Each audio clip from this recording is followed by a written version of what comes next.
establishing a currency for BRICS nations, lessen our dependence on the US dollar, strengthen our economies.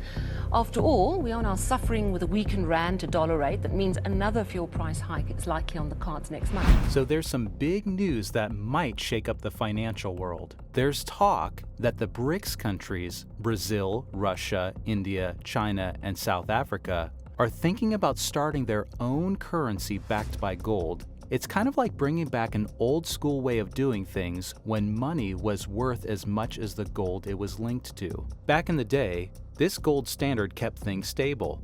But it was ditched because it was too rigid, especially when economies needed to move quickly to deal with problems. Now there's a buzz that it might be coming back with this new BRICS plan. People who love gold are really excited because they think it's going to make the currency super trustworthy. But it's also a bit risky. Linking money to gold can make it hard for governments to adjust things when the economy gets rough. The gold standard was a way to measure money with a specific amount of gold.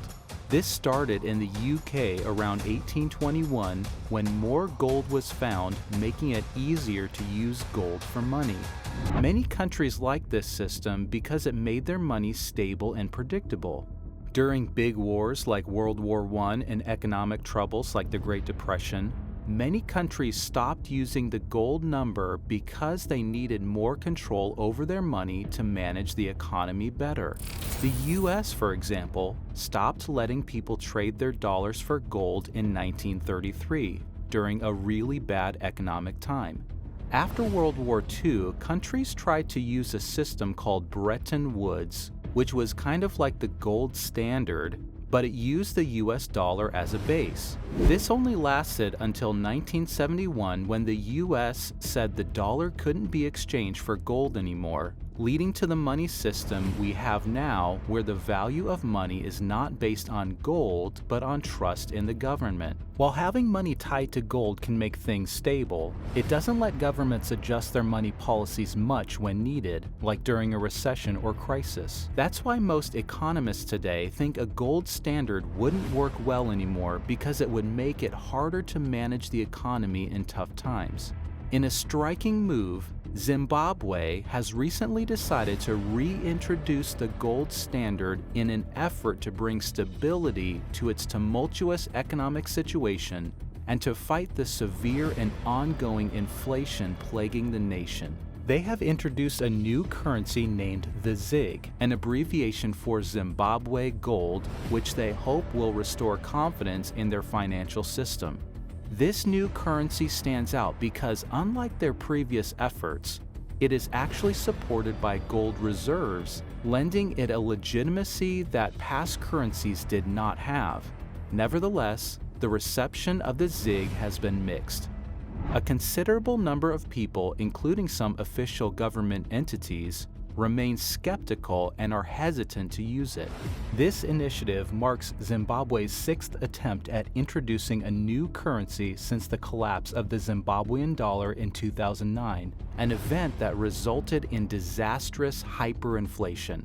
Presently, approximately 80% of all financial transactions within the country are carried out using the US dollar, which is widely regarded as a more stable and reliable option. The leader of Zimbabwe is strongly advocating for the use of the new currency, the ZiG, which he sees as a symbol of the nation's self-respect and autonomy.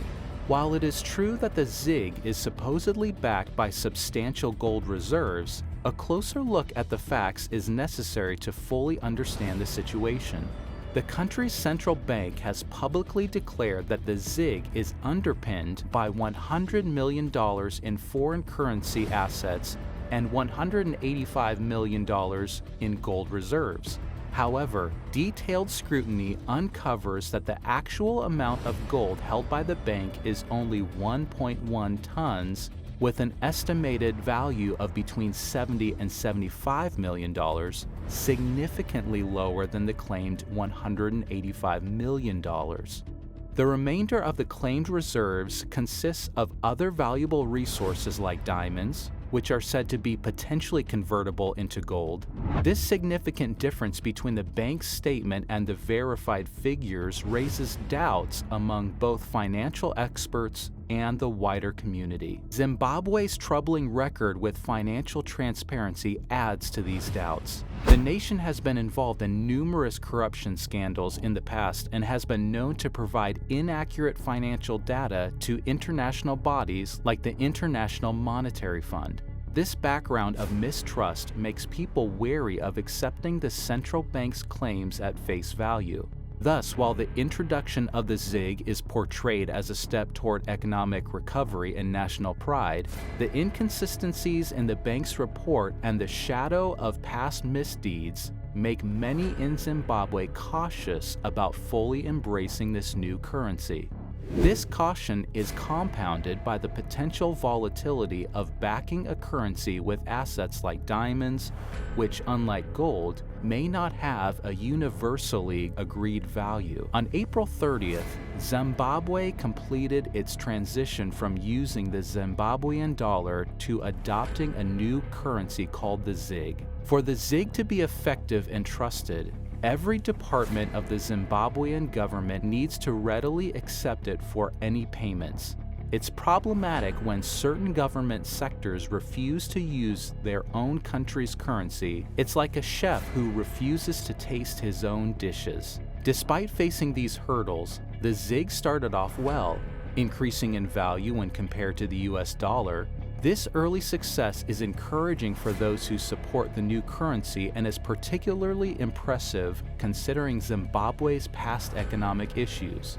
The group of countries known as BRICS, Brazil, Russia, India, China, and South Africa, might be paying special attention to this development. The ZiG has several similarities with the proposed BRICS currency, which is expected to be supported by assets like gold, foreign currency reserves, and other valuable goods. But if the ZiG and this new BRICS currency manage to do well, it might lead to more currencies being supported by gold and other tangible assets in the future. However, if the ZiG doesn't succeed, it could damage the image of gold-backed currencies as a better option compared to traditional paper money. Zimbabwe faces many issues, and the possibility of another currency failure cannot be ignored. Yet, if the ZiG stabilizes Zimbabwe's economy, it might revive trust in the concept of currencies backed by gold. Zimbabwe has been struggling with extremely high inflation rates, 25% in 2019, an overwhelming 557% in 2020, and around 100% both in 2021 and 2022. If the ZiG can reduce inflation to more manageable levels, it might encourage other countries suffering from high inflation to consider adopting a similar gold-backed standard. All of this is hypothetical, of course. Predicting the future is difficult, and we understand that inflation will remain a key concern globally. People across the world are on the lookout for effective strategies to reduce inflation. Although Zimbabwe might not seem the most likely place for a success story in terms of currency, we sincerely hope for the best outcome. We in the United States are keenly observing how ZiG performs, hoping it could provide a model for other nations grappling with similar economic challenges. Other countries are working hard to reduce their inflation. For example, Argentina is facing very high inflation and has been using various methods to steady its economy. Some of these methods are traditional, while others are more creative. A key move by Argentina has been to significantly reduce the value of its peso. This strategy is designed to make Argentine products cheaper on the global market, which should help increase exports. The idea is to generate more foreign income, which could help control the rising prices at home. This approach reflects tactics once used under the gold standard, where altering the value of money was a common strategy to fix economic issues. However, Argentina's experience shows that simply changing currency values isn't an easy fix for inflation. The outcomes have been inconsistent and point to the complex challenges of today's economic environment. Furthermore, Argentina is embracing cutting-edge technology by integrating artificial intelligence into its economic policymaking. This innovative step aims to use AI to better predict and manage inflationary trends, representing a groundbreaking effort to apply modern technology in addressing traditional economic problems. Think of it as adopting a technological gold standard, where the goal is to achieve precision and anticipation in economic management, moving away from the old methods of reacting to problems as they occur. Due to strict rules on exchanging foreign currency, many people in Argentina are turning to the black market to get US dollars. This is because they want to keep their buying power strong despite their own currency losing value. This scenario is reminiscent of times during the gold standard when people would hoard gold because they didn't trust their local currency. Today, the black market plays an essential, albeit unofficial, role in Argentina's financial system, reflecting the populace's efforts to deal with a weakening currency.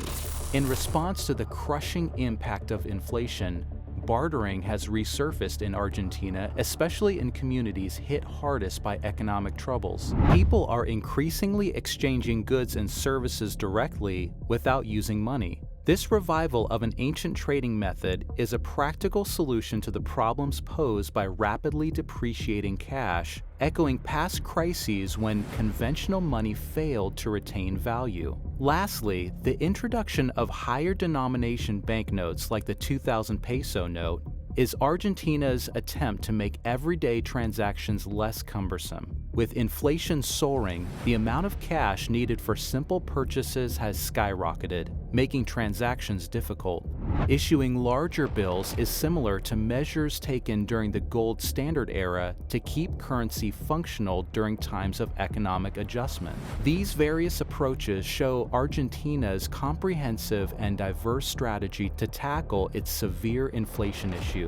The country is blending traditional economic tactics with innovative methods, drawing parallels to historical practices under the gold standard, but adapting them for today's complex global economy. Could Zimbabwe's return to the gold standard really work, or is it just another flop waiting to happen? Let me know what you think. Don't forget to like and subscribe for more updates.